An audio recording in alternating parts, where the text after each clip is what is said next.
Pesan. Jino ku ka lempar carang ku ka.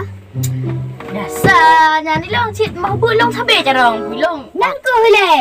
Ka le kai ko lomba menang ku, kai kom sabakah menang ke carang ka po piala ke hayu ka beda. Hai. Tanya apa ni nak sama IQ tanya. Beda-beda watak kelahiran tanya. Watak kelahiran tanya beda-beda kau ciptakan dong carang kah bangai mana. Oh, menang. Hai kau kah musuh mana. Mana. Nyan lama. Oh, te ku mau but kah yang paling jarang mafai. Menan getanya hukum-hukum matnya mat dia mu bru maju kah. Kah yang awai soal phone kiban le ilong kagalak okey kan. Makaji tanya yang pelajaran tak murno tanya untuk ilmu lagi long nak carang ke Belajar musuh menang. Belajar. Oh, nyo menang ka berah kan?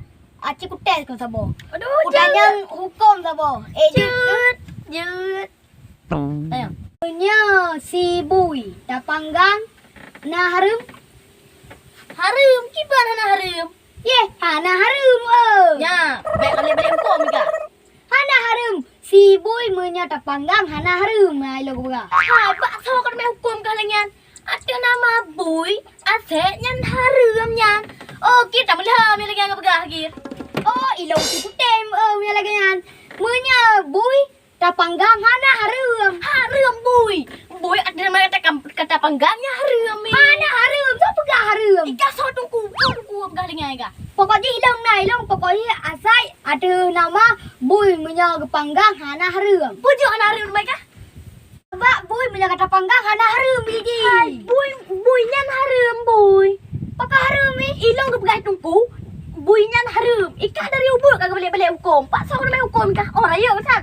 Abe hurung tamang ke ka. Oh ma, tu asai bui na ada panggang hana harum bilo. Harum buinya. Luk dem dah game dengan ka. Oh ma. Ilo kamu dem gin.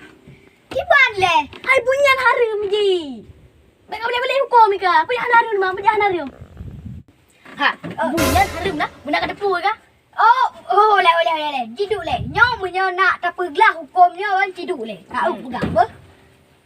Sebab buinya punya kata panggang hana harum. Sebab hana tapajo. Tapanggang to. Hana tapajo. Tapanggang to. Hana harum berarti.